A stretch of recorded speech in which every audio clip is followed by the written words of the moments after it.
વાગી ગયા હતા બપોરના 12 ને મારે બનાવવાનું હતું બપોરનું જમવાનું. બપોરના જમવામાં આજે મેનુમાં છે કોબી બટેકા ટમેટાનું શાક, અને એ પણ તેલમાં જ બનાવ્યું છે. પાણીનું એક ટીપું પણ નાખ્યું નથી, ફક્ત વરાળે જ ચોળવાનું છે. તો જો મસ્ત મજાનું ટેસ્ટી શાક બની ગયું છે. અને હવે મારે બનાવવાની છે રોટલી, અને આપણે રોટલી બનાવીએ એટલે પહેલાં ગૌ માતાની તો રોટલી બનાવવાની જ હોય. અમારે અહીં તો કે પોલીસવાળા આવે કે ઓલા ડબ્બાવાળા આવે ને કે ગાયું રહેવા જ નથી દીધી, પણ તોય ગાય માટે રોટલી તો અમારે એક બનાવવી જ પડે. હવે ગાય ખાય કે બાય ખાય એ તો કાંઈ ખબર નહીં, પણ રોટલી તો મારે એક બનાવવાની છે. અને હવે જો મસ્ત મજાની રાજકુમાર માટે ફુલકા રોટલી ગરમા ગરમ બનાવી નાખી છે. અમારે રાજકુમાર આવે છે મોડા 2 વાગે, પણ એના માટે રોટલી બનાવીને મૂકી દઉં છું.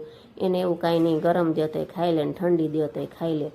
અને રાજકુમારનું બની ગયું છે. હવે રાજકુમારના માતાનો રોટલો બનાવવાનો છે, એટલે કે મારો. હું બાજરાનો રોટલો જ ખાઉં છું, એક ટાઈમ તો ખાવ જ છું, સાંજે ખાવ કાં બપોરે ખાવ, પણ ખાવ બાજરાનો રોટલો. ને 2 ટાઈમ આપો તોય ચાલે, આપણે તો એવું કાંઈ નહીં. અને નકરો બાજરો નથી, બાજરો જુવાર ને મકાઈ ને બધું મિક્સ દળું છું ઘરે, એ જ બાજરાના રોટલા બનાવું છું. અને પંજાબી શાક હોય તો આપણે બાજરાનો રોટલો આવે. તો થાળી તૈયાર થઈ ગઈ છે.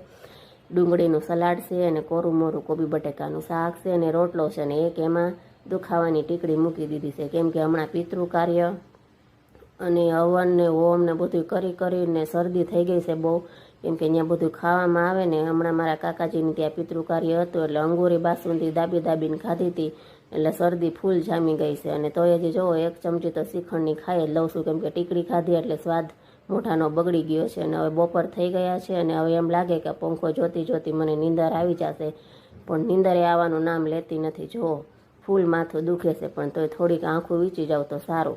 અને તોય નીંદર તો આવી નહીં, એટલે પછી હવે મારે આ કામ લઈને બેસવાનું હતું. હમણાં કેટલા દિવસથી આ કામ કાંઈ હાથમાં લીધું નથી. પહેલાં જે કામ હતું એ તો દઈ આવી છું, અને હવે નવીન કામ લઈ આવી છું. જુઓ, અને એટલું ઝીણું કામ છે ને, બારીકીનું આ ઝીણું કામ છે. અને આમાં તો પ્લસ માઇનસ ને બધું જોવું પડે છે, કેમ કે મહેમાન આવ્યા હોય તો આપણે એને પણ હાથ અડાડવા ન દેવાય, કેમ કે આડાવડું કરી નાખીને તો મારે તો કામનું સત્યાનાશ કરી નાખે, અને કામ મારું વધારી દે. એટલે મહેમાન આવે ને ત્યારે તો હું સાવા કામ ખોલતી જ નથી.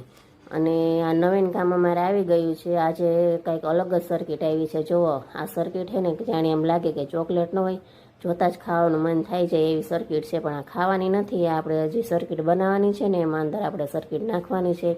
અને આ વખતે મારે આવી રીતના સર્કિટ બનાવવાની છે, કેમ કે આ વખતે નવીન જ સર્કિટ આવી ગઈ છે. અને હાલો આ ભાઈને તમને મળાવી દો, કેટલા દિવસ ત્યાં મળાવ્યા નથી. ને મારું લોહી પીવાય પણ આવ્યા નથી, કેમ કે એ વહી ગયા છે મામાની ઘરે. અને મારી પહેલાં પહોંચી ગયો છે ગોલું મારો સારો મામાની ઘરે, કેરી ખાવા વહી ગયો છે. અને મારા માટે પણ કેરી લઈ આવજો. તો મળીએ નેક્સ્ટ વિડીયોમાં. જય દ્વારકાધીશ.